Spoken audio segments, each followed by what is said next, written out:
So let's talk about Nadir on the Go and Daily Show with Fakhrul. Hello everyone, welcome to another show.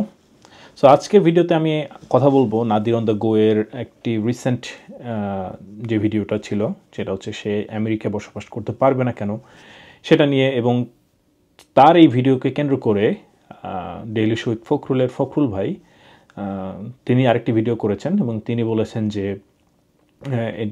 Nadir on the go এর নাদিরের বা নাদির নির্বাচের যে সিদ্ধান্ত ঠিক না, তার আসলে সায়েন্সের বা গবেষণার যে লাইনটা সেটা পার্সু করা উচিত ছিল। এবং এটা নিয়ে অনলাইন কমিউনিটিতে বিশেষ করে যারা নাদিরের সমর্থক বা যারা নাদির ফলো করে তাদের একটা ক্যাম্প দাঁড়ায় গেছে, অ্যান্ড ওদিকে হচ্ছে খুবই অল্প বাট স্টিল ফখরুলেরও একটা ক্যাম্প আছে, ফখরুল ভাইয়েরও একটা ক্যাম্প আছে, উনি আমার সিনিয়রই হবেন।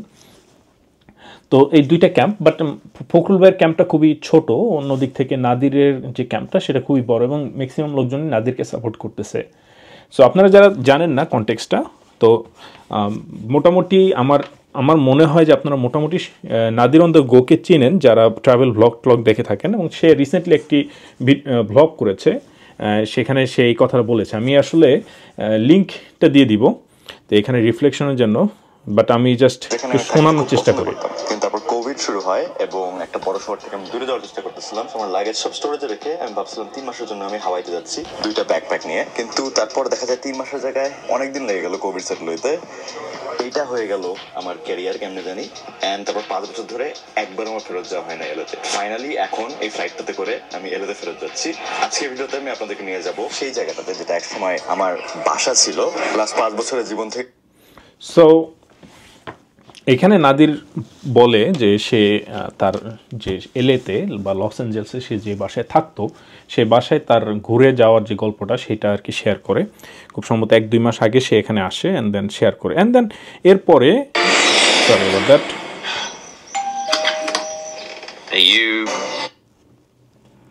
অ্যাড তো আসতেই হবে, এই সময় অ্যাডটা আসতে হবে তাই না?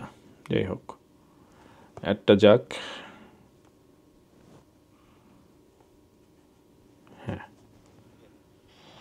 বাংলাদেশেও কিন্তু একই প্রবলেম আছে ম্যাটেরিয়ালিজমের, যে কারণে আমি বাংলাদেশেও থাকতে চাই না, আমেরিকাও থাকতে চাই না। মানুষ এত অবসেসড, আমার এটা লাগবে, আমার এই গাড়ি লাগবে, আমার এই বাড়ি লাগবে। আলটিমেটলি দেখা যায় যে কিছু কিছু মানুষ, জেফ বেজোস, ইলন মাস্ক, এদের শত শত বিলিয়ন ডলার, আর অর্ধেকের বেশি মানুষ মানে থাকতে পারতেছে না, ঘুমানোর জায়গা নেই। ওই দিন যে আমি ডাউনটাউনে গেলাম, একটা বুড়ি মহিলা মেন্টাল হেলথ সহ প্রবলেম সহ আমাকে যে মানে কুকুর দিয়ে অ্যাটাক করলো, ওই রকম প্রবাবলি 50 মিলিয়ন থেকে 100 মিলিয়ন মানুষ এই দেশে আছে, এবং এদেরকে না দেখা অসম্ভব। আপনি যখন রাস্তায় বের হবেন এই দেশে, তাদের কষ্টটা না দেখা অসম্ভব, যেটা আমার নিজেরও দেখতে খারাপ লাগতো, এটা আমি দেখতে চাই না। স্পেশালি লাস্ট 5 বছরে বিভিন্ন মানুষের দেখা করে অন্যান্য দেশে থেকে ইউরোপে অনেক সময় কাটায়, ওখানে গভর্নমেন্ট বা মানুষ এই জিনিসটাকে প্রবলেমগুলোকে কেমনে ট্রিট করে, এখানে প্রবলেমগুলোকে কেমনে ট্রিট করে দেখার পরে এখানে আমার লং টার্ম থাকা খুবই কঠিন। অনেস্টলি অনেক কিছু আমার ভালো লাগে এই দেশের ব্যাপারে। আমি যখন 4 বছর সো নাদির এখানে ব্যাখ্যা করে যে সে কেন আমেরিকাতে থাকবে না, আমেরিকার কোন কোন জিনিসটা তার ভালো লাগে এবং কোন কোন জিনিসটা তার ভালো লাগে নাই, অ্যান্ড দেন হচ্ছে সে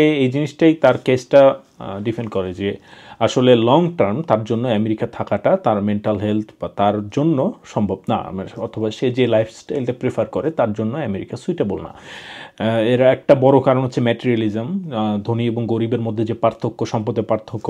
আমি অনেকটা প্যারাফ্রেজ করতেছি, যদি আমার ইন্টারপ্রিটেশন ভুল হয়ে থাকে তো মাফ করে দিবেন, বাট আমার কাছে এটা মনে হলো।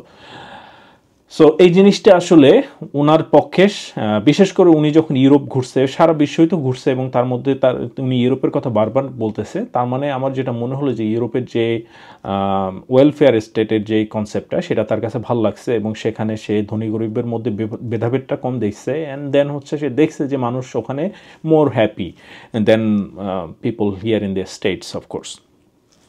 এবং এর রেসপন্সে আমাদের প্রিয় ফখরুল ভাই একটা ভিডিও বানিয়েছে, আমি একটা লিঙ্ক ডেসক্রিপশনে লিঙ্ক দিয়ে দিব, তো আমি জাস্ট আপনাদেরকে একটু শোনাই, এরপরে আমি আমার ডিসকাশনটা শুরু করব। হাড় ভাঙা খাটুনি জীবনে সবাইকে অ্যাম্বিশাস হইতে হবে এমন কোনো বাধ্যবাধকতা নাই, এই কথার সাথে আমি পুরোপুরি একমত হই না। আজকে উনি যেই এরিয়াতে ছিলেন, ফিল্ডে বায়োমেডিক্যাল ইঞ্জিনিয়ারিং, এখানে যদি উনি পিএইচডি করতেন, করে যে কোনো একটা নর্মাল 8টা-5টা চাকরি যদি করেন, অন্য কোনো কিছু করার ট্রাই যদি বা নাও করেন, এক্সেপশনাল কিছু হোয়াট এভার, 9টা বছর চাকরি করলেও কিন্তু উনি সমাজে যে একটা কন্ট্রিবিউশন হইতো, এমন একটা হয়তো কোম্পানিতে চাকরি করতেছেন যেখানে গ্রাউন্ড ব্রেকিং রিসার্চ হচ্ছে, যেখানে নানান রোগের প্রতিষেধক আবিষ্কার হচ্ছে, উনি যদি বা নাও করেন সরাসরি ওনার একদম সমাজ সভ্যতা বদলে দেওয়া, সরাসরি ওনার কোনো আবিষ্কার যদি নাও হয়, যে প্রতিষ্ঠানটা সেই কাজটা করতেছে সেই প্রতিষ্ঠানে চাকরি করার মধ্য দিয়ে উনি কন্ট্রিবিউট করতে পারতেছেন, রাইট? আমি মনে করি যে পড়াশোনার মধ্য দিয়ে আমরা সমাজে যেই মাত্রায় কন্ট্রিবিউট করার সুযোগ পাই, সুযোগ রাখতে পারি, অন্য কোনোভাবে এটা সম্ভব হয় না। তারপর অন্যান্য ফিল্ডে তো অবশ্যই আছে যে মানে এক্সেপশন থাকবেই, জেনারেলি স্পিকিং। তাই জন্য আমি মনে করি যে উনি যে কন্ট্রিবিউশনের সুযোগ পাইছিলেন সেটাকে কাজে না লাগানোটা একটু আমার কাছে দৃষ্টিতে দুঃখজনক। যদি এমন হয়তো উনি এই পর্যায়ে পর্যন্ত আসেন না, ইউএসসি-তে পিএইচডি প্রোগ্রাম বায়োমেডিক্যাল ইঞ্জিনিয়ারিং এ আসেন না, উনি এমন একজন যিনি হচ্ছে এইচএসসি পরীক্ষার পর বা নর্মাল একটা ব্যাচেলার ডিগ্রি করার পর উনি ব্লগিং করে বেড়াচ্ছেন, উনি সমাজে অনেক বড় মাত্রায় কন্ট্রিবিউট করার মতো কোনো সম্ভাবনা উনি দেখান নাই, বা সেই পরিশ্রম করে ওটুক পর্যন্ত আসতে, ইউএসসি-তে পিএইচডি প্রোগ্রামে ভর্তি হইতেই যে পর্যন্ত স্যাক্রিফাইস পরিশ্রম করতে হয়, এর কোনো কিছু উনি করেন না। সুতরাং সমাজের আসলে খুব হারানোরও তেমন কিছু নাই, সেটা ওয়ান থিং। কিন্তু না, উনি যেই জায়গা পর্যন্ত চলে আসছেন, যে পরিমাণ টাইম, মানি, এনার্জি ইনভেস্ট করে এই পর্যন্ত চলে আসছেন, তারপর সেখান থেকে ভ্লগিং এ চলে যাওয়াটা সেটা ওনার লাইফ, ওনার চয়েস, সেটা উনি করতেই পারেন। তো উনি এখানে যেটা বললেন যে কারণে উনি এই ডিসিশন নিয়েছেন, একটা হচ্ছে উনি নোমেডিক যে লাইফটা সেটা পছন্দ করেন, ট্রাভেল করা, ঘোরা, মেক সেন্স, এটা হইতেই পারে। এটা নাই বলা ওনাকে আমি আকণ্ঠ হইতেছে কৃতজ্ঞতা জানাইতে চাই। উনি যে কথা বলেন নাই এই যে বাটফারগুলোর মতো ঘুরে ঘুরে যে বাংলাদেশ বিশ্বের সেরা দেশ, আমেরিকা বিশ্বের ভুয়া দেশ, সেই কারণে আমি চলে আসতে চাচ্ছি। দেখেন, একটা জিনিস বোঝার চেষ্টা করেন, উনি কিন্তু এই লাইফটা ছেড়ে যে লাইফটা নিয়েছেন সেটা even better life, even more fun, বিধায় উনি ওই লাইফে গেছেন, রাইট? মানে এই লাইফ পাইলে কে না নিবে, যে সারা পৃথিবী ঘুরে বেড়ানোর। একটা ছেলের সাথে আমার কথা হচ্ছে, আমার ওই যে ওয়েবসাইটটা হচ্ছে নিয়ে একটু কাজ করতেছিল। তো যাই হোক, আপনারা শুনে নিয়েন, ওনাদের লিঙ্কে গিয়ে ওনারা কি নিয়ে ডিসকাস করছে। তো আপনারা তো দেখলেন ভিডিও নাদির এবং ডেইলি শো ফখরুল ভাইয়ের। তো দুইজনেরই মানে দুইজনের একটা কথা সত্য যে they are all entitled to their own opinion, but নাদিরের যে বেসিক জিনিসটা সেটা হচ্ছে সে he doesn't want to be attach to that's materialistic society, okay? এবং don't get me wrong, US কিন্তু হিউজলি ম্যাটেরিয়ালিস্টিক, ঠিক আছে? এবং এখানে আপনাকে শাইন করতে হলে আপনাকে ম্যাটেরিয়ালিস্টিক মাইন্ডসেট নিয়ে, মানে এখানকার ডেফিনেশনে যেটা শাইন করা বোঝায় সেটা যদি আপনি করতে চান, এখানকার ডেফিনেশনে যদি আপনি সেটেল হতে চান, ইন দ্যাট কেস আপনাকে কিন্তু ম্যাটেরিয়ালিস্টিক জিনিসটাকে পার্সু করতে হবে, ম্যাটেরিয়ালিস্টিক লাইফসেটটাকে পার্সু করতে হবে। অ্যান্ড সেটা কিন্তু উনি চান না, নাদির কিন্তু সেটা চান না। অন্যদিকে ফখরুল ভাই কিন্তু অলরেডি এই ভিডিওতেই উনি বলে দিচ্ছে যে উনি 3টা বাড়ি কিনছে, মানে একসাথে 3টা ওনার বাড়ি আছে নাকি 3টা বাড়ি একটার পর একটা পরপর কিনছে এটা বোঝা যায় নাই, বাট উনি কিন্তু 3টা বাড়ি কিনছে, এটা উনি বুঝাই দিচ্ছে যে which is the peak example of materialism, okay? একদিকে ফখরুল ভাই কিন্তু কঠিনভাবে ম্যাটেরিয়ালিস্টিক, হ্যাঁ, উনি কিন্তু বুঝাই দিলেন যে উনি 3টা বাড়ি আছে ওনার, হ্যাঁ, বা 3টা বাড়ি অ্যাট দ্য সেম টাইম আছে অথবা পরপর কিনছেন, উনি বুঝাই দিলেন যে 3টা বাড়ির মালিক আমি। অন্যদিকে নাদির বলতেছে যে এইসব বাড়ি গাড়ি আমার পক্ষে, আমার চিন্তা নাই, আমার এইসব ম্যাটেরিয়ালিজমের দিকে কোনো ধরনের ইচ্ছা নাই। নাদির কথা শুনে যেটা মনে হলো যে নাদির বেসিক্যালি ইউরোপ বা অন্যান্য কান্ট্রি ঘুরে তার কাছে তার পার্সপেক্টিভটা হচ্ছে ইউরোপের যে ওয়েলফেয়ার সোসাইটির যে সিস্টেমটা, এইটা ওনার কাছে ভালো লাগছে, উনি এটা বেশি পছন্দ করছেন, যেখানে মানুষ এবং ধনী গরিবের মধ্যে সম্পদের ইয়াটা কম, ব্যবধানটা কম, মানুষ এখানে more happy. On the other hand ইউএসএতে বেসিক্যালি গরিব মানুষ আরও গরিব হচ্ছে, গরিব মানুষের জন্য লাইফটা সার্ভাইভ করা কঠিন হয়ে যাচ্ছে। ওদিকে যারা আর কি প্রিভিলেজড, যারা বড় লোক, প্রিভিলেজড আপার মিডল ক্লাস, তারা হচ্ছে আরও ধনী হচ্ছে, অথবা ধনী গরিবের মধ্যে যে বৈষম্য সেটা বাড়তেছে, মানুষের মধ্যে হ্যাপিনেসটা ওইভাবে নাই। এখন আপনি হ্যাপিনেস ইন্ডেক্সে গিয়ে দেখেন, যেটা হোক না কেন সেটা পরে হিসাব। তো এখানে ফখরুল ভাই বলতেছে যে না, আমেরিকাতে এই গরিবদের যে পরিমাণ সুযোগ সুবিধা দেওয়া হয় সেটা অন্য কোথাও দেওয়া হয় না, এখানে গরিবরা অনেক কিছু পায়, কথা সত্য, কিন্তু গরিবদের মধ্যে মানে সিস্টেম্যাটিকভাবে বিভিন্ন ডিজাইন করা, এমনভাবে ডিজাইন করা যে আপনি চাইলেই যে শাইন করতে পারবে এমনটা না।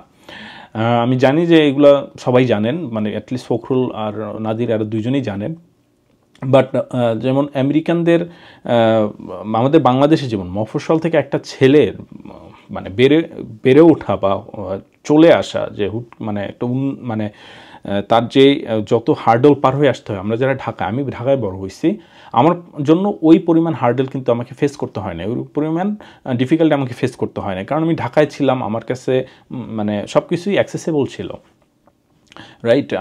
আমি রাজুকে পড়াশোনা করছি, সো সেখানে আমি একটা প্রিভিলেজ পাইছি, ঠিক আছে। সো আমি যদি এখন রাজুকে বসে আমি যদি কমেন্ট করি যে না না মানে গরিবদের সেমন কোনো কন্ডিশন খারাপ না, গরিবরা অনেক ইয়া পায়, যেমন গরিবরা হচ্ছে কাবিখা, বাংলাদেশ যেমন কাজের কি শিক্ষার বিনিময়ে খাদ্য এরকম আছে, আপনি স্কুলে গেলে খাবার পাবেন, আমাদের রাজুকে এটা দিত না, হ্যাঁ।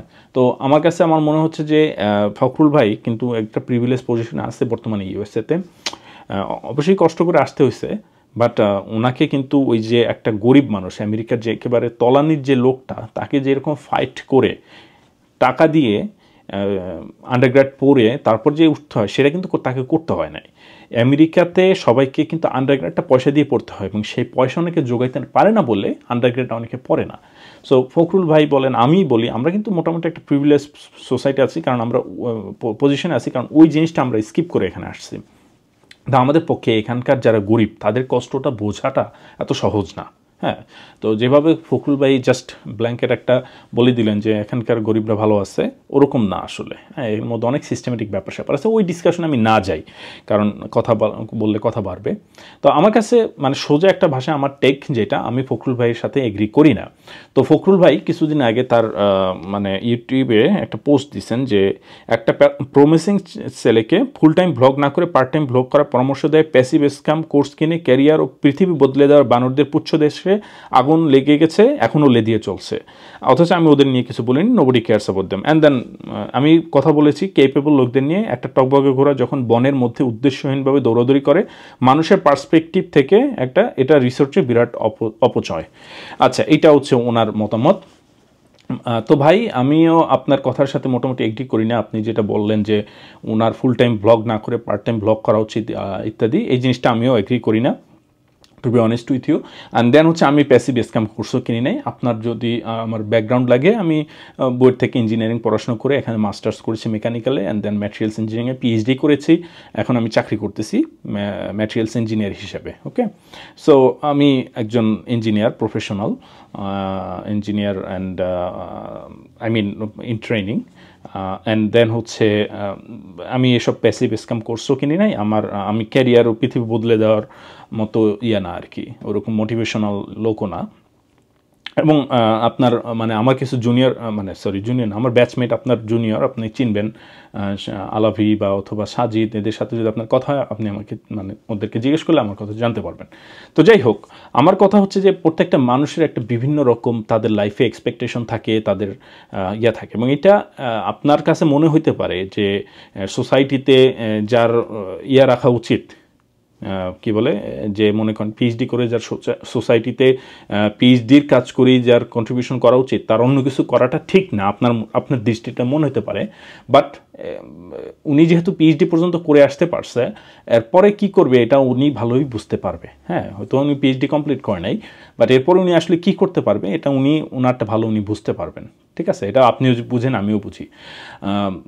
সমস্যা হচ্ছে যে আমরা সবাই আমাদের মানে পার্সপেক্টিভটার প্রতি এত বায়াসড। হ্যাঁ, ধরেন আপনি ফখরুল ভাই, আপনি অনেক অ্যাক্টিভ একটা মানুষ, হ্যাঁ, আপনার ব্লগ আমি অনেক আগে থেকে ফলো করি, এবং ইয়েগুলো কী বলে কন্টেন্টগুলো আমি অনেক আগে থেকে ফলো করি, এবং আমি আপনার অনেক কথার সাথে একমত। আপনি যেভাবে 360 ডিগ্রি ধরে আলোচনা করেন সব অ্যাঙ্গেল থেকে, আমার খুব ভালো লাগে, এবং সব কিছুর সাথে যে আমি অ্যাগ্রি করি তা না, বাট স্টিল মানে সব অ্যাঙ্গেল থেকে আলোচনা করার ক্যাপাবিলিটি বা ক্রিটিক্যাল যে অ্যানালাইসিস করার ক্যাপাবিলিটি সবার থাকে না, এবং আপনার আছে, এবং আপনি এটা নিয়ে ব্লগ বা এই যে ভিডিও বানান, সেটা আমার পছন্দ, এবং আপনি খুবই ভালো কন্টেন্ট বানান। I like all of them.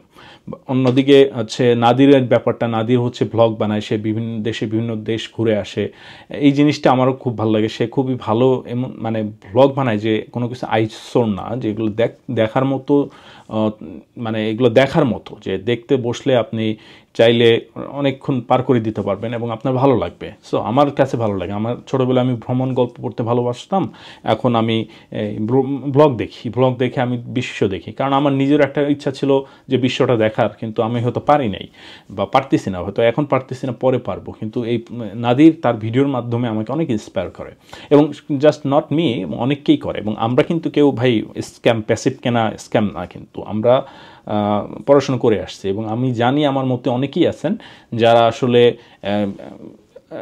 এই যে আপনার মানে কি বলে অলওয়েজ যে রানিং, দৌড়াইতে হবে, এই করতে হবে সেই করতে হবে, সেটার মতো যে লাইফস্টাইল সেটা লিড করতে চায় না, রাইট? এই যে একদম হাসলিং, গ্রাইন্ডিং, এন্ডুটেট টাইপের যে যে গ্রাইন্ড, হ্যাঁ, 5টার সময় ঘুমায় 4টার সময় উঠে যেতে হবে, ঠিক আছে? এন্ডুটেটের এরকম একটা ছিল, ক্লিপ ছিল, হ্যাঁ, ঠিক আছে? আপনার মতো সবাই এরকম অ্যাক্টিভিটি সবার থাকে না, ইচ্ছাও নাই, আমারও নাই, ঠিক আছে? রিসার্চ করছি, ভালো লাগছে ইত্যাদি, এখন ইন্ডাস্ট্রিতে চলে আসছি, রিল্যাক্স লাইফ। হ্যাঁ, আপনার মতো হয়তো রিঅ্যাক্টর ডিজাইন করি না প্রতিদিন একটা দুইটা, কিন্তু it is what it is, right? হ্যাঁ, মানে আমি চাই রিসার্চ কন্টিনিউ করতে, কিন্তু পারি নাই তো, যেহেতু আমি একাডেমিক লাইনে যাই নাই। সো যদি যাইতাম তাহলে অন্যরকম লাইফ হইতো, অন্যরকম হইতো, হ্যাঁ। বাট যে মনে করুন আপনি যেটা বললেন যে সোসাইটিতে কন্ট্রিবিউট করার জন্য অলওয়েজ স্টেম লাইনে বা এরকম লাইনে জব করে এরকম রিসার্চ করার যে ইম্প্যাক্টফুল করতে হবে, আমার মনে হয় যে সেটা সত্যি না। নাদির হচ্ছে তার একটা, he is very successful in what ever he is pursuing. আমি যেটা দেখলাম তার ওয়েবসাইটে কম্বাইন তার 7 মিলিয়ন ফলোয়ার্স আছে, তার মানে 7 million people are interested in him. মানে it's not always just 7 million people, তারাই দেখে, আরও বেশি লোক দেখে। সাধারণত সাবস্ক্রাইব বা ফলোয়ার একটু কম হয়, more than people, like sometimes people do not always subscribe to your content. So তারপরও 7 মিলিয়ন পিপল, হ্যাঁ, তাকে যে ফলো করতেছে, it's not an easy thing, right? It's a really big deal যে 70 লক্ষ লোক এই সারা বিশ্বে যাদের ইন্টারনেট কানেকশন আছে, তারা তাকে ফলো করতেছে, তারা তাকে দেখে, তারা তার লাইফস্টাইলটা এনজয় করে।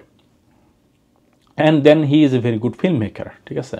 সো এই যে ফিল্ম মেকিং, এই জিনিসটা হয়তো আপনি কোনো ভ্যালু দেখেন না, রাইট? এবং আপনাকে আপনার মাইন্ডসেট আমি চেঞ্জ করতে পারবো না, এবং আপনার মতো স্মার্ট লোকের মাইন্ডসেট চেঞ্জ করা এত ইজি না আর কি, বিশেষ করে আমার মতো মানুষের জন্য। ফেস টু ফেস কথা হলেও তো অন্য ব্যাপার, ভিডিও বানিয়ে ওইভাবে আমি করা সম্ভব না। কিন্তু আমি যেটা বলতে চাই যে আমি কিন্তু প্যাসিভ স্ক্যাম টাইপের লোক না, কিন্তু এরপর আমি আপনার সাথে এগ্রি করতেছি না। এখন দেখেন, আপনি বলেন যে না কি বলে এটাকে, যে এসব ফিল্ম মেকিং বা এসব ব্লগিং, হ্যাঁ, it doesn't contribute really well at the scale that scientists could. ওকে, মানে আর্গুয়েবল, বাট ইটস ওকে। মানে নাদির তো আর সবাই না, রাইট? এরকম সায়েন্টিস্ট তো অনেক আছে, বাট সবাই তো নাদির না। 1, 2 হচ্ছে যে আপনি দেখেন এগুলো হচ্ছে অনেক, মানে এই এন্টারটেইনমেন্ট ক্যাটাগরি হলো, এগুলো আসলে সফটলি অনেক কন্ট্রিবিউট করে অনেক রকমভাবে। এখন আপনি হয়তো ব্লগ দেখেন না বা আপনি হয়তো এন্টারটেইনড হন না, এই জন্য আপনার কাছে ওই জিনিসটা কোনো ভ্যালু নাই, two be honest.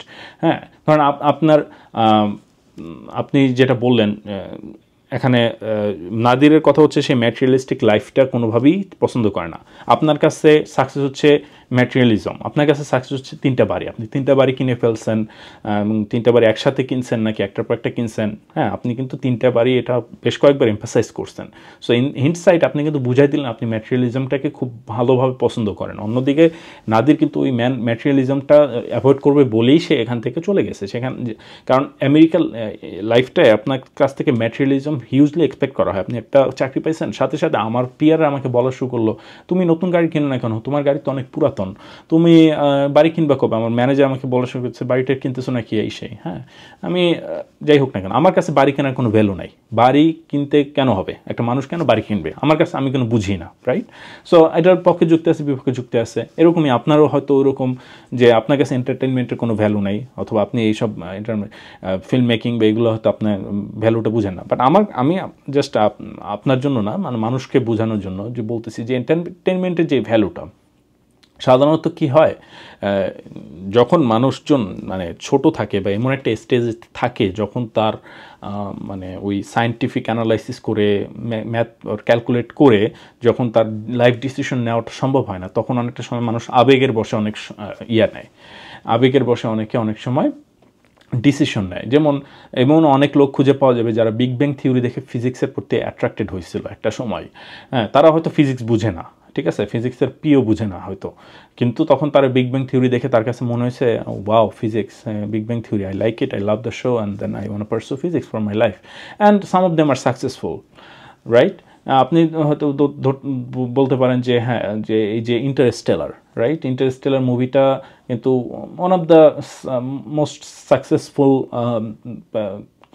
Science fiction, right?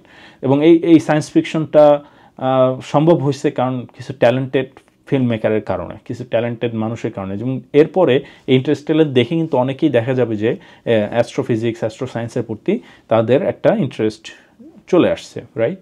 So মানুষের যখন ছোটোবেলায়, হ্যাঁ, মানুষ এই জিনিসগুলো তো ছোটোবেলা থেকেই কিন্ডেলড হয়, রাইট? এই জিনিসগুলো ছোটোবেলা থেকেই হয় যে আমি ভবিষ্যতে বড় হয়ে কী করব। অনেকে টিভিতে দেখে অলিম্পিক দৌড়াচ্ছে, তো বড় হয়ে বলে যে সে বলে যে আমি বড় হয়ে অলিম্পিক রানার হব, এবং পরবর্তীতে সে হয়।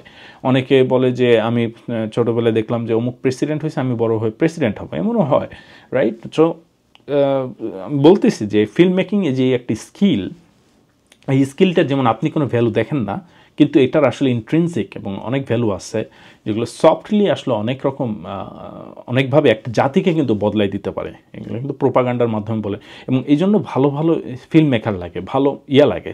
এখানে এই নাদির হচ্ছে সেলফ মেড একজন সাকসেসফুল ব্লগার, হ্যাঁ, এবং দ্য ওয়ে হি ইজ পোট্রেইং, মানে he is coming up and he is presenting himself to the international blogging community, international tourism community, যারা ব্লগিং করে, ট্যুরিজম করে, তাদের কাছে যেভাবে সে বাংলাদেশটাকে নিয়ে আসতেছে, সে বাংলাদেশটাকে রিপ্রেজেন্ট করতেছে, অ্যান্ড দেন সে হচ্ছে অন্যান্য আরও দেশের বিখ্যাত ব্লগারদের সাথে ব্লগ করতেছে, সো তাদের থ্রুতে মানুষজন বাংলাদেশ জানতেছে, হ্যাঁ। So it is creating a positive, মানে তার তো দুইটা চ্যানেল, একটা ইংলিশ চ্যানেল, তো তার যারা ইন্টারন্যাশনাল ফলোয়ার তারা যখন দেখে থাকে, সে তো দেখে যে সে বাংলাদেশ থেকে আসছে, তো তাদের বাংলাদেশ সম্পর্কে একটা ধারণা হয়, আইডিয়া হয়। আপনার আমার চ্যানেল দিয়ে তো কোনো, মানে আপনার চ্যানেল দিয়ে যা হওয়ার হবে, আমার চ্যানেল দিয়ে তো জীবনেও হবে না, হ্যাঁ, আমার চ্যানেল তো বাংলা আমি বলি না। সো এই যে ইম্প্যাক্টটা, হ্যাঁ, এইটা কিন্তু আপনি হয়তো দেখেন না, আপনার কাছে হয়তো সায়েন্সের ইম্প্যাক্টটাই সব থেকে বড়, হ্যাঁ, বাট এটার যে একটা সফট একটা ইম্প্যাক্ট, মানে এই কী বলে ইন্ট্রিনসিক একটা ইম্প্যাক্ট আছে, এইটা আসলে আপনি, আমি জানি না আসলে এটাকে ব্যাখ্যা করা যায় না, হয়তো মাপলে পাওয়া যাবে, বাট মেজারেবল হবে কি হবে না আমি শিওর না, but still I see value in it. And society, culture, হ্যাঁ, এই জিনিসগুলো আসলে সবসময় যে সায়েন্স দিয়ে ডিফাইন হয় তাও না, রাইট? সো দুইটারই দরকার আছে, অফকোর্স দুইটারই দরকার আছে। এবং নাদির ভাই, উনি ইউএসএতে আসে অনেক আগে, উনিও 10 বছরই ছিল, আপনিও যেমন 10 বছর ছিলেন, উনিও 10 বছরই ছিল, এবং অনেক আগে থেকেই ছিল। আমার মনে হয় নাদির আপনারাও আগে আসছে ইউএসএতে, এবং সে এখানে এসে আন্ডারগ্র্যাড করেন, অ্যান্ড দেন এখানে পিএইচডি পর্যন্ত শুরু করেন, and then he spend a lot of time here, right? So he saw US differently than people like us who came here as grad students. হ্যাঁ, তাদের ইউএস সম্পর্কে একটা পার্সপেক্টিভ আছে, তারা অন্যভাবে ইউএসকে দেখছে, অন্যভাবে এক্সপিরিয়েন্স করছে। আমরা যারা গ্র্যাড স্টুডেন্ট একটু বুড়া হয়ে আসি, তারা ইউএসকে অন্যভাবে এক্সপিরিয়েন্স করছি, স্টিল আমরা করছি। আমি আমেরিকা থাকি 6.5 বছর, মানে কালকে আসি না আমেরিকাতে, হ্যাঁ। সো আমিও এক্সপিরিয়েন্স করছি, অ্যান্ড দেন হয়তো 10 বছর হয়তো থাকি নাই, বাট গতকালকেও আসি নাই। So I have an opinion about this country as well, হ্যাঁ, হুইচ ইজ, আমি অনেকটা নাদিরের মানে দিকেই যাব, যে নাদির যেরকমটা বলছে, যে আমি অনেকটা নাদিরের সাথে এগ্রি করি, বাট ফখরুল ভাইয়ের সাথে এটাও এগ্রি করি যে মানে সায়েন্সের দিক থেকে বা ইম্প্যাক্টফুল কিছু করতে চাইলে আমেরিকা ছাড়া আর কোনো কান্ট্রি নাই, হ্যাঁ। আই মিন আমেরিকা ইজ, মানে এখানে যে পরিমাণ অপরচুনিটি, এখানে আপনি চাইলে একটা স্টার্ট আপ করতে পারবেন। I mean technical opportunity, immigration ইত্যাদি তো হচ্ছে অন্যরকম হিসাব, এগুলো তো হচ্ছে জিনিসটাকে জটিল করে ফেলছে। বাট টেকনিক্যালি আপনি যদি আমেরিকাতে কোনো কিছু করতে চান, হ্যাঁ, এখানেই সম্ভব। এবং অন্যান্য দেশ থেকে দেখা যায় যে বিভিন্ন রকম স্টার্ট আপের যারা ফাউন্ডার তারা আমেরিকাতে এসে স্টার্ট আপ ফাউন্ড করে। এখানে ফান্ডিংয়ের সেরকম অনেক অপরচুনিটি আছে, রিসার্চে এখানে সব থেকে বেশি স্পেন্ডিং করা হয়। সো হ্যাঁ, সেদিক থেকে অবশ্যই এখানে হিউজ একটা অপরচুনিটি। এবং আমি যদি আমেরিকা না আসতাম তাহলে আমি আমার নিজের স্কিল সম্পর্কে বা আমার নিজের যে যোগ্যতা আছে এগুলো আমি জানতে পারতাম না, এগুলো আমি বুঝতে পারতাম না। সেটা আমি আমেরিকা আসার ফলেই হয়েছে।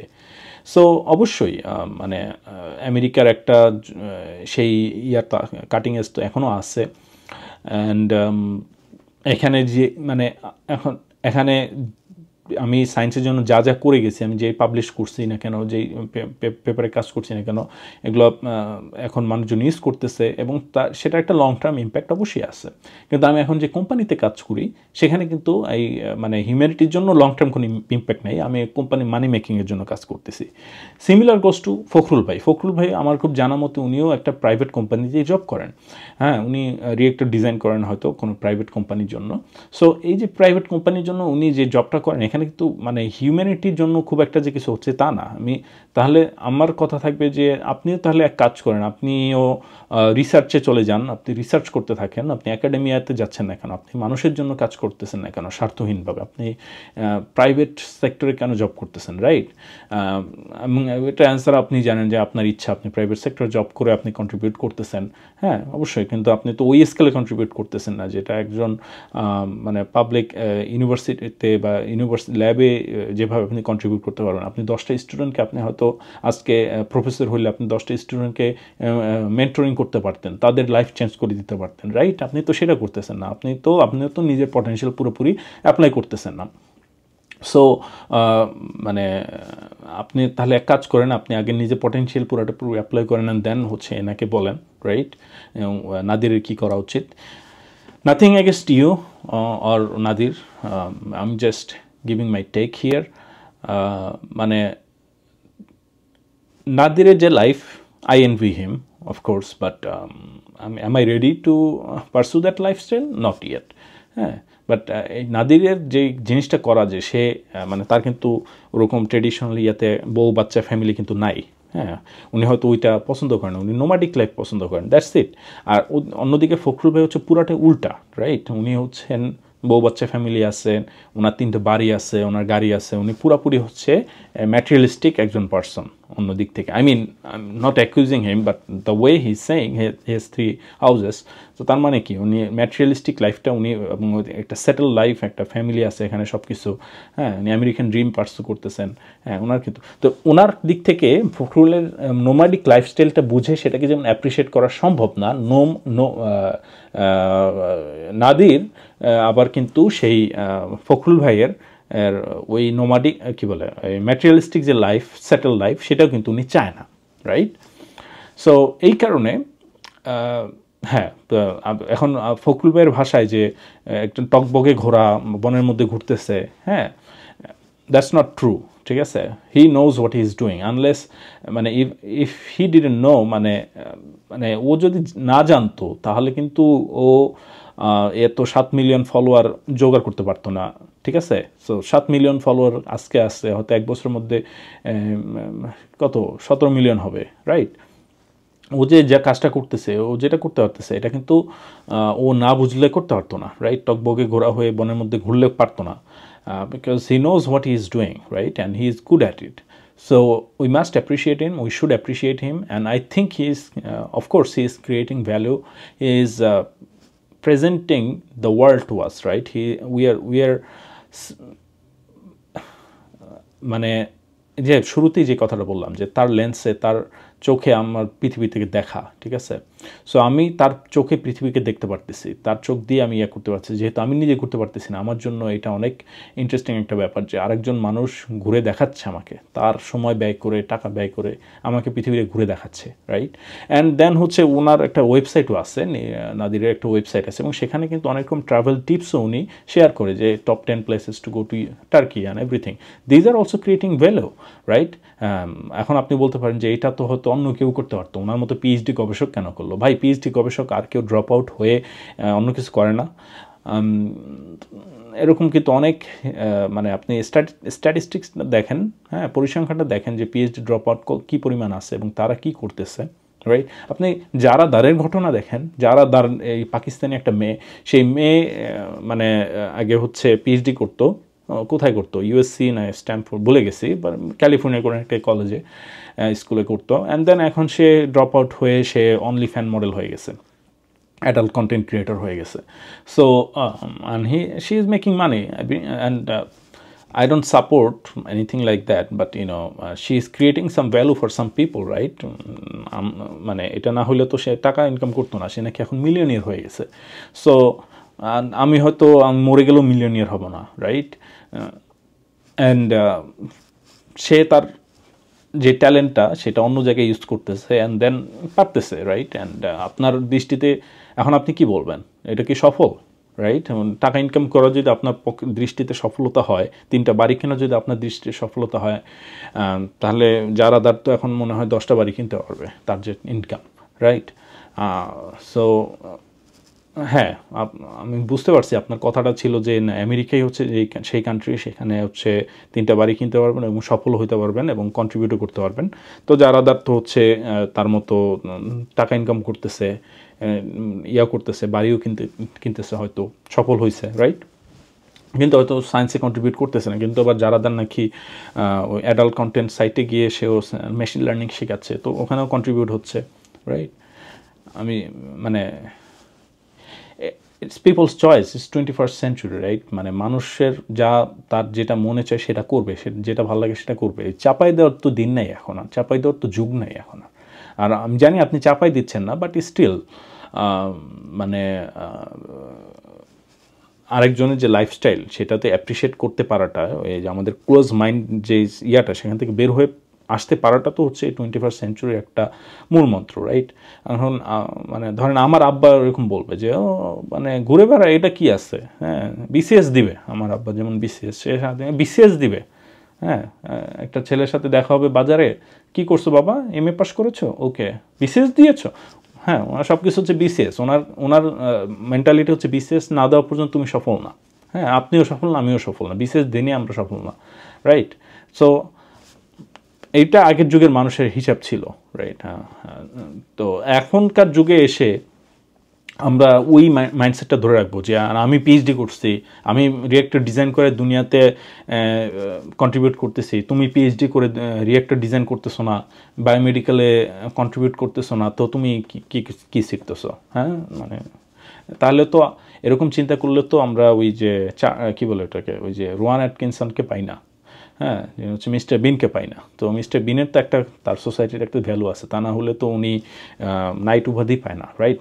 নাইট উপাধি যেমন ম্যাথমেটিশিয়ানরাও পায়, ইনিও পায়, ইয়েও পাইছে, আবার ক্রিকেটাররাও পায়। সো নিশ্চয়ই তার একটা ভ্যালু আছে, রাইট? হয়তো আপনি মেজার করতে পারেন না, কিন্তু তারপরে সে মানুষের জীবনে তো একটা কন্ট্রিবিউট করতেছে ইন এ ওয়ে যে মানুষকে সে আনন্দ দিতে পারতেছে, দিতে পারতেছে। এটা তো দেওয়াটা খুব সহজ কাজ না, right? So what ever is মানে নাদির যাই করতেছে না কেন, হ্যাঁ, ইটস রিয়েলি অ্যাপ্রিসিয়েট করার মতো। এবং আমার তাই বলে আমি এটাও বলি না যে সবাই ড্রপ আউট হয়ে গিয়ে এখন ব্লগিং শুরু করেন, সবাই যে সাকসেসফুল হবেন এমন না, হ্যাঁ। যেমন আমিও মাঝে মধ্যে একটু ব্লগ করি, কিন্তু আমার এটার কোনো সাকসেস হবো এইরকম আশাও নাই, আর হওয়ার কোনো রকম চান্স আছে কিনা আমি জানি না, হয়তো ওই স্কেলে হবে না, কিন্তু আমার দেখাইতে ভালো লাগে, আমার কথাগুলো শেয়ার করতে ভালো লাগে। যেমন আমি এখন আমার কথাগুলো শেয়ার করতেছি, এটা আমার করতে ভালো লাগে, তাই করতেছি। অ্যান্ড আপনাদের শুনতে ভালো লাগলে শুনবেন, না ভালো লাগলে শুনবেন না, রাইট? সো কিন্তু অন্য দিক থেকে নাদির যেখানে ড্রপ আউট হয়ে গিয়ে সে বিভিন্ন দেশ ঘুরতে পারতেছে, সে বিভিন্ন করতে পারতেছে, এইটা কিন্তু একটা মানে খুব ভালো একটা মানে অ্যাপ্রিসিয়েট করার মতো একটা ব্যাপার। এবং সে কিন্তু নিজেকে এস্টাবলিশ করছে একজন খুবই সাকসেসফুল ফিল্ম মেকার হিসাবে, সে ইন্টারন্যাশনালি রেকগনাইজড একজন ভালো ফিল্ম মেকার, রাইট? সে তার অবশ্যই ওই দিক থেকে একটা কন্ট্রিবিউশন আছে, তার ওদিক থেকে সে সোসাইটিতে ভ্যালু ক্রিয়েট করতেছে, অবশ্যই করতেছে, যেটা হয়তো আমরা কখনোই পারবো না, বাট আমরা হয়তো সায়েন্সের মাধ্যমে টুকিটাকি, হ্যাঁ, আপনি যদি মেইন স্ট্রিম লাইনে থাকেন রাইট? মেইন স্ট্রিম পড়াশোনা করো, এসএসসি দাও, এইচএসসি দাও, ব্যাচেলার্স করো, এই করো সেই করো, হ্যাঁ, এগুলো করে এক হচ্ছে আপনি যেটা করবেন যে নিজের চাকরি করবেন, নিজের আখের গুছাবেন, রাইট? আর 2 হচ্ছে একটু সামনে আগায় গিয়ে আপনি নিজের আখের গুছাইলেন, আর এই একটু কমিউনিটিতে বা আপনি গবেষণা করলেন, এর মাধ্যমে আপনি কিছু কন্ট্রিবিউট করলেন ইত্যাদি ইত্যাদি, হ্যাঁ। এর মধ্যে আপনি আবার এমন হতে পারে যে এমন একজন গবেষক হয়ে গেলেন আইনস্টাইন লেভেলে, সে আপনি হিউজ লেভেলের, সবার গবেষণার তো অনেক বড় ইম্প্যাক্ট থাকে না, রাইট? কারো গবেষণা একটু ইম্প্যাক্ট থাকে, কারো গবেষণা অনেক হিউজ ইম্প্যাক্ট থাকে, হ্যাঁ। তো এরকম হয়ে গেলেন, অথবা আপনি হয়তো ওই পুরো লাইফটি ছেড়ে দিয়ে অন্য দিকে আপনি ইম্প্যাক্ট ক্রিয়েট করলেন, ঠিক আছে? সো আর একটা জিনিস হচ্ছে যে আপনি বললেন যে চিল করো, এই করো সেই করো, সেটার সাথে আপনি অ্যাগ্রি করেন না। Of course you are entitled to your own opinion, but একটা মানুষ তার নিজের লাইফ সে কীভাবে লিড করবে সেইটা তার বেছে নেওয়ার অধিকার আছে না। তা নাহলে তো আমরা চাইনিজ কান্ট্রির মতো অথরিটেটিভ রেজিমে চলে গেলাম, ইরানের মতোই অথরিটেটিভ রেজিমে থাকলাম যে না, সবাইকেই আর্মিতে জয়েন করতে হবে, আর্মিতে জয়েন করে কন্ট্রিবিউট করতে হবে, হ্যাঁ, আপনার কথা মতো এরকম সবাইকে আর্মিতে জয়েন, মানে ওই যে আর্মিতে যেমন মানে কিছু কিছু কান্ট্রি আছে না যে আপনি আর্মিতে জয়েন করবেন, তা না হলে দেশকে ভালোবাসা হবে না, কন্ট্রিবিউট করা হবে না। আপনার কথাও এরকম, এই যে এভাবেই আপনার প্রেসক্রিপশন যে এইটাই করলে আপনার সোসাইটির কন্ট্রিবিউশন হবে, তাহলে তো আমরা অথরিটেটিভ মাইন্ডসেটে চলে গেলাম, রেজিমে চলে গেলাম। মানুষের ফ্রি উইল থাকতেছে না, মানুষের ফ্রি উইলকে আমরা অ্যাপ্রিসিয়েট করতেছি না, হ্যাঁ। এখন আপনি বলতে পারেন যে ওই ফ্রি উইল দিয়ে কী হবে দেখবো, ফ্রি উইল দিয়ে তুমি ভাত পাও কি না সেটা দেখবো। কথা সত্য, ফ্রি উইল দিয়ে হয়তো ধরেন আমি ড্রিম পার্সু করতে গিয়ে আমি হচ্ছে রাস্তায় না খেয়ে মরলাম, রাইট? হ্যাঁ, সেটা হচ্ছে সার্ভাইভাল অফ দ্য ফিটেস্ট নীতি চলে যাবে, রাইট? আমি আমার ফ্রি উইল আছে, আমি আমার ফ্রি উইল মতো ইচ্ছা মতো আমার লাইফ পার্সু করব, সেটাও যেমন আমার ফ্রি উইল। আমি যদি মরেও যাই সেটাও আমার কনসিকুয়েন্স, রাইট? আমি একটা অ্যাকশন নেব, সেটা একটা কনসিকুয়েন্স তো থাকবেই। So it is what it is, this is how life goes, right? So just মেনে নিতে হবে। অ্যান্ড প্রত্যেকটা মানুষের তার যে নিজের লাইফ সেটাকে চুজ করার একটা স্বাধীনতা যেমন থাকে, এবং সেই স্বাধীনতার প্রতি আমাদের একটা সম্মান দেখানো এবং সেটাকে রেসপেক্ট করা, অ্যাপ্রিসিয়েট করা, সেটাও আমাদের মাইন্ডসেটটা রাখতে হবে। তো যাই হোক, অনেক র্যাম্বলিং করলাম। মেইন কথা হচ্ছে এইটাই যে ফখরুল ভাইয়ের যে মাইন্ডসেট সেটা খুবই কী বলবো, যে আমার কাছে মনে হয় যে ফখরুল ভাই একটু biased to his own opinion, মানে he is entitled and he is biased of course, এবং সেই বায়াসের মধ্যে যখন থাকেন তখন উনি আবার মানে মুক্ত চিন্তা, উনি যতটুকু বলেন যে আমি মুক্ত চিন্তা করি ইত্যাদি, অতটাও হয়তো উনি করতে পারেন না। ওনারও একটা লিমিটেশন আছে, আমাদের সবারই লিমিটেশন আছে, ওনারও একটা লিমিটেশন আছে, এবং এটা উনিও হয়তো বুঝেন, বাট হয়তো স্বীকারও করবেন। সো আমার কাছে মনে হয় এটা ওনার লিমিটেশন এইখানে, যে ওনার কাছে যে মাইন্ডসেটটা যে রিঅ্যাক্টর ডিজাইন করো, নাহলে এই বিজ্ঞানের কাজ করো, এগুলো করো, হ্যাঁ, 3টা বাড়ি কেন, এইটা যেমন ওনার যে মাইন্ডসেটটা, এইটা হচ্ছে সাকসেসের যে মাইন্ডসেট, আমেরিকা আসো, হ্যাঁ, ঠিক আছে, এই যে মাইন্ডসেটটা, এই মাইন্ডসেটটা মানে এটা ওনার একটা বায়াস, এবং আমার মনে হয় যে উনি এই বায়াসটা থেকে বের হয়ে সে একটু চিন্তা করতে পারবেন কোনো একটা সময়। এনিওয়ে, যাক, অনেক বড় হয়ে গেল ভিডিও, ভালো থাকবেন, বাই।